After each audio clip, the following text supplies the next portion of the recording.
अलीगढ़ में आपको हमने अनेक शक्तिपीठों के दर्शन कराए, लेकिन आज हम आपको एक ऐसे शक्तिपीठ के दर्शन कराने जा रहे हैं जहां पर माता भद्रकाली का एक ऐसा सुंदर स्वरूप आपको हम दिखाएंगे जो आपने अब तक नहीं देखा होगा। लेकिन उससे पहले हम आपको बता दें कि हम हैं कहां। नमस्कार, मेरा नाम है दिलीप कुमार, आप देख रहे हैं वरुण चैनल पर नवरात्र की खास पेशकश। आज हम आपको लेकर आए हैं महेंद्र नगर के महाकाली मंदिर पर। इस मंदिर में माता भद्रकाली के दो महत्वपूर्ण स्वरूप हैं।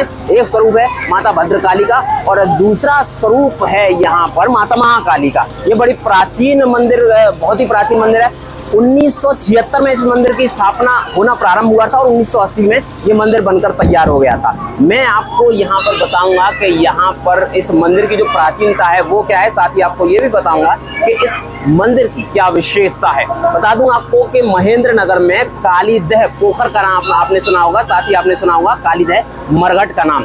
ये दोनों ही नाम इस काली माता के मंदिर से जुड़े हुए हैं। कालीदह पोखर और कालीदह मरघट ये दोनों काली मंदिर से जुड़े हुए नाम हैं। और यहाँ जो काली मंदिर है, मरघट के बिल्कुल निकट ही काली माता का मंदिर। और इस मंदिर में माता भद्रकाली के दो स्वरूप हैं। एक जो स्वरूप आप देख रहे हैं वो माता महाकाली का स्वरूप है और दूसरा स्वरूप माता भद्रकाली का है। आप सोच रहे होंगे कि माता महाकाली में और भद्रकाली में क्या भिन्नता है। ये आपको जल्द ही यहाँ के जो मुख्य पुरोहित हैं, पुजारी हैं, वो बताएंगे। मैं आपको सिर्फ इतना बता देता हूँ कि अष्टभुजी माँ और दशभुजी माँ ये इसके अंतर है। मैं आपको साथ ही यहाँ एक गुफा है, एक रहस्यमयी गुफा है, उसके दर्शन भी कराऊंगा। लेकिन सबसे पहले मैं आपको दिखा देता हूँ कि आप इस वक्त जो है माता महाकाली के दर्शन कर रहे हैं, जिनकी 8 भुजाएं हैं। बहुत सारे दर्शनार्थी यहाँ पर इन माता के दर्शन करने के लिए आते हैं। इसके इतिहास के बारे में हम जल्दी यहाँ के जो महंत हैं उनसे जानेंगे, लेकिन उसके साथ ही मैं आपको दिखा देना चाहता हूँ इस मंदिर की, इस गुफा के बारे में। आइए मैं आपको इस मंदिर की गुफा के अंदर लेकर चलता हूँ। ये जो स्थान है ये बिल्कुल मंदिर के माता के, अगर मैं कहूँ तो दाईं ओर से ये इस गुफा का रास्ता जाता है। और यहाँ पे श्रद्धालुओं को समय है, उस समय के बाद नहीं जा सकते या पहले नहीं जा सकते। बहुत सारे रिस्ट्रिक्शन है यहाँ पे जाने के लिए। देखिए मैं आपको मंदिर की गुफा के अंदर लेकर चलता हूँ। काफ़ी संकरा रास्ता है इस गुफा का। ये माता के अनेक चित्र बने हुए हैं। ये परिक्रमा मार्ग है, यहाँ से हम चाहें तो परिक्रमा भी कर सकते हैं। लेकिन गुफा के जो खुलने का दिन है वो सोमवार, मंगलवार और शनिवार होता है। ये अगर आप नीचे की ओर देखेंगे तो देखेंगे गुफा का जो रास्ता है वो बहुत संकरा और बहुत छोटा है। अगर आप वैष्णो देवी माता के दर्शन करने के लिए कभी गए हो तो अर्धकुंवारी की गुफा आपको देखने को मिलती थी। लगभग वैसा ही पहले नीचे की ओर जाना होता है, फिर ऊपर की ओर जाना होता है। भीड़ काफ़ी है। हम गुफा के अंदर जाने का प्रयास करें। बैठ के सिर्फ इसमें जाया जा सकता है और दर्शन किए जा सकते हैं। काफ़ी संकरा रास्ता है।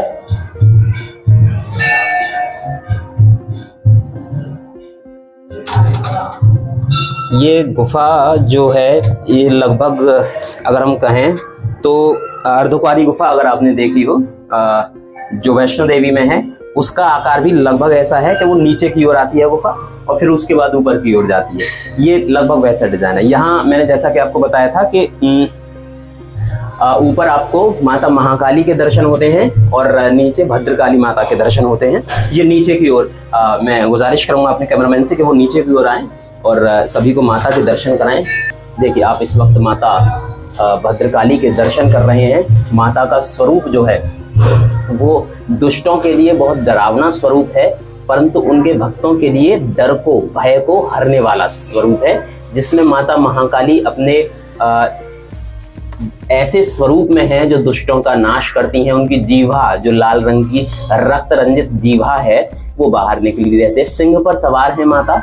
और बड़ी बात यह है कि यहाँ पर आप देख रहे होंगे कि माता महाकाली के निकट जो है अखंड दीपक, ये अखंड दीपक यहाँ निरंतर जलते रहते हैं। और ये अखंड दीपक ऐसा कहा जाता है, यहाँ मान्यता है यहाँ के लोगों की कि इन दीपकों को जब मंदिर को कपाट, मंदिर के पट बंद कर दिए जाते हैं उसके बावजूद भी ये अखंड दीपक जलते हुए मिलते हैं।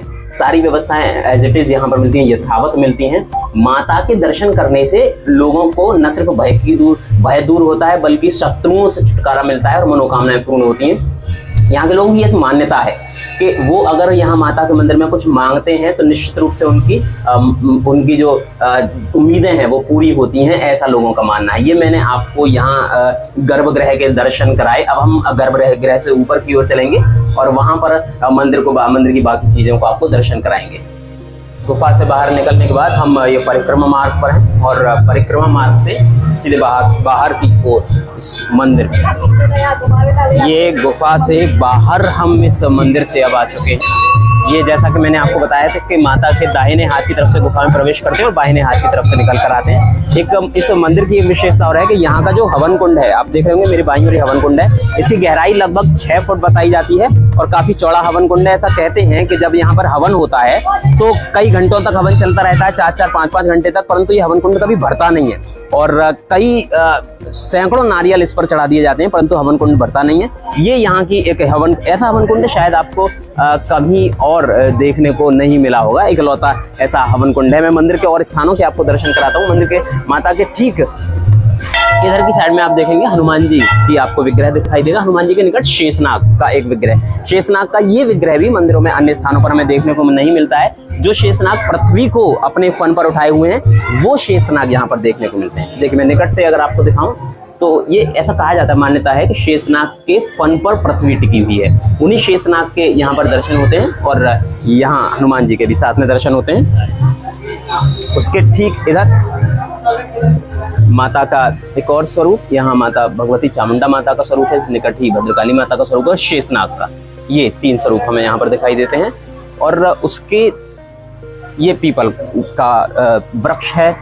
और मैं बता दूं कि शनिवार को यहाँ पर एक विशेष बात और है कि प्रत्येक शनिवार को यहाँ श्रद्धालुओं की भीड़ लगती है शनिदेव महाराज को सरसों के तेल से अभिषेक कराने के लिए।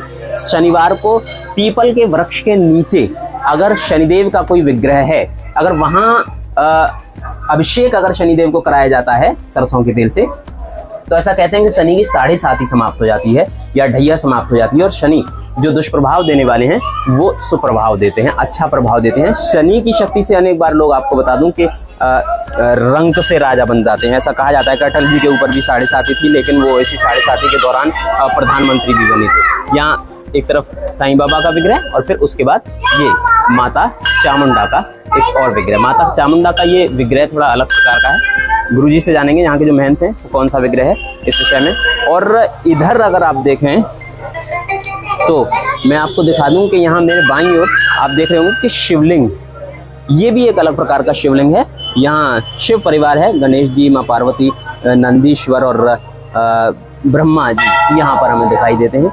और मैं यहाँ से इस मंदिर से अगर आपको लेके जाऊँ तो मंदिर के दूसरी तरफ ये जो खाटू श्याम जी का विग्रह है, यहाँ आप देख रहे होंगे मेरे बाईं ओर खाटू श्याम जी का विग्रह है।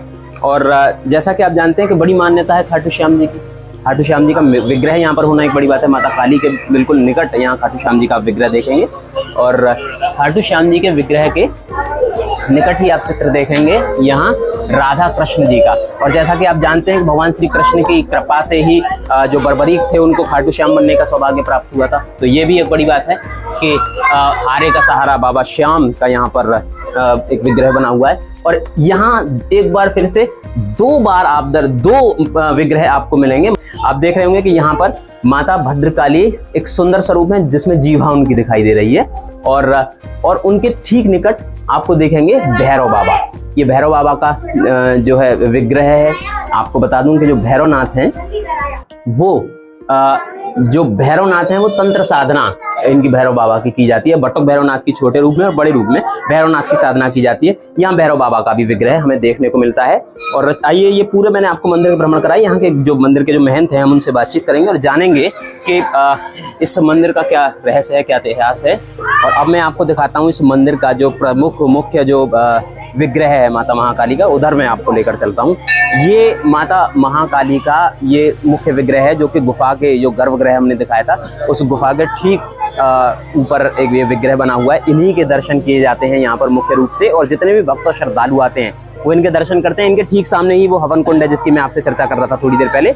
इस विग्रह ऐसा कहा जाता है यहाँ पर, और हमारे लिए बड़े महत्वपूर्ण बात है कि 1976 में जब इस मंदिर की स्थापना का कार्य प्रारंभ हुआ था तो इस मंदिर के जो संस्थापक हैं वो हमारे साथ गुरुजी आज जुड़ेंगे और वो हमें बताएंगे इस मंदिर का आखिरकार इतिहास क्या है। और बड़ी बात यह है कि इस मंदिर के जो गुरुजी हैं वो एक्स आर्मी मैन है। आर्मी में भी इन्होंने देश की सेवा की है।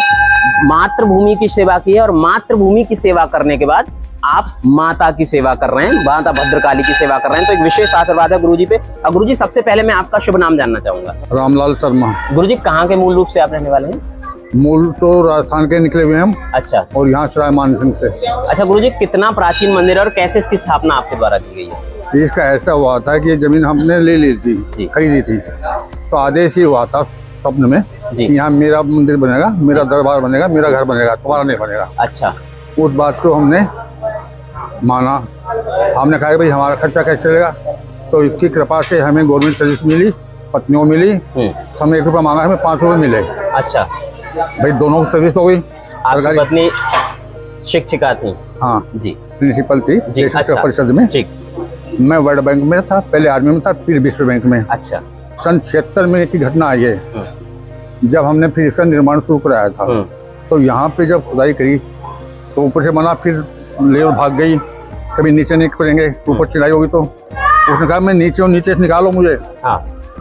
अब लेबर हट गई। भाई जमीन बुनियाद है, उससे नीचे कौन खोदेगा? हमने अपने हाथों से उसकी खुदाई करी। अच्छा। तो उसके नीचे छोटी प्रतिमा प्रकट हुई। अच्छा। और यहाँ चारों तरफ पानी पानी था, न भगवान नगर था, न नगर था, न महेंद्र नगर था। 1976 के आसपास की आप बता रहे हैं बात? जी। तो इसकी स्थापना हो गई। अच्छा।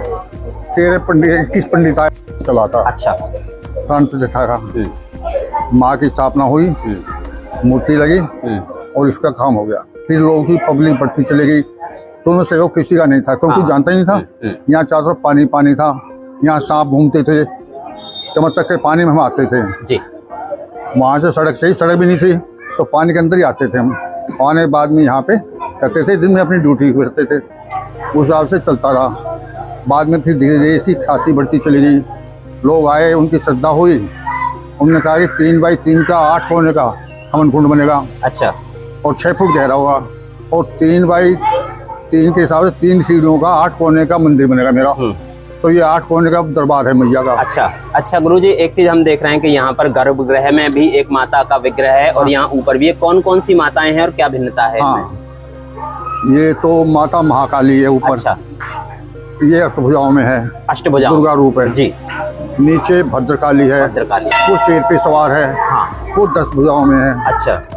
तो 2 भुजाओं फर्क हो गया ना? जी जी जी जी। और उस हिसाब से महाकाल रूप आए, फिर शंकर जी का उग्र रूप। हाँ। कालों को महाकाल उनको स्थान वहाँ पे मिला। जी जी। क्योंकि पहले तो यही की था, हवन कुंड था। फिर बाद में इसका आदेश हुआ कि महाकाल कालेश्वर की स्थापना होगी, तो भक्तों ने ये सामने शंकर जी की स्थापना करा दी। तो बिल्कुल ये तमाम बातें गुरुजी से हमने जानी, और गुरुजी के एक शिष्य यहाँ पर मौजूद हैं, हम उनसे मंदिर के महत्व के बारे में आप मंदिर की सेवा देख रेख करते हैं क्या? मैं उत्सव प्रभारी हूँ जी। मुझे लगभग 19 साल मंदिर पर हो गए सेवा करते हुए। क्या मान्यता है लोगों? मान्यता ऐसी है कि जहाँ भी इसकी जो भी माँ की गुफा में जो मांगता है उनकी सभी मनोकामना पूर्ण होती है। अच्छा, ऐसा कोई एग्जाम्पल तो मेरे साथ भी है। अच्छा। मेरा इंटर का एग्जाम छूट गया था, मैं 1 घंटे लेट पहुंचा था, तो वहाँ जाके मेरी प्रेजेंट लग गई थी। अच्छा। तो सबसे बड़ा एग्जाम्पल तो मेरे साथ ही हुआ। अच्छा अच्छा अच्छा अच्छा। इससे बड़ा मैं तो मानते हैं, 9 दुर्गे चल रहे थे, तो वहाँ 1 घंटे लेट पहुंचा, अब एब्सेंट लगनी थी मेरी, वहाँ प्रेजेंट लग गई। कितनी भीड़ रहती है उत्सवों में और क्या क्या कार्यक्रम? लगभग 1000 भक्त पर डे।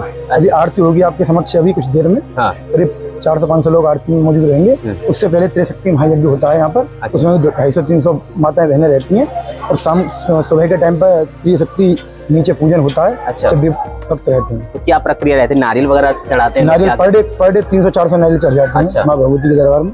कहाँ से लोग आते हैं? काफी दूर दूर से आते हैं, बहुत से। अभी कुछ दिन पहले तो राजस्थान से, जयपुर है, वहाँ से कुछ लोग दर्शन करने के लिए, मथुरा, वृंदावन, आगरा, आसपास के जिलों से आते रहते हैं।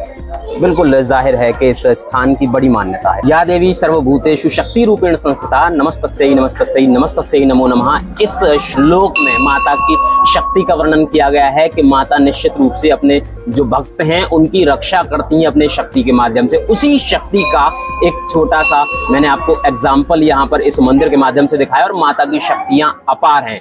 और मैं वरुण चैनल की तरफ से सभी से अपील हम करना चाहते हैं कि महेंद्र नगर स्थित इस प्राचीन मंदिर पर जरूर आएं और यहाँ पर माता के दर्शन करें, उनका आशीर्वाद प्राप्त करें। अपने सहयोगी राहुल गुप्ता के साथ दिलीप कुमार, वरुण चैनल अली।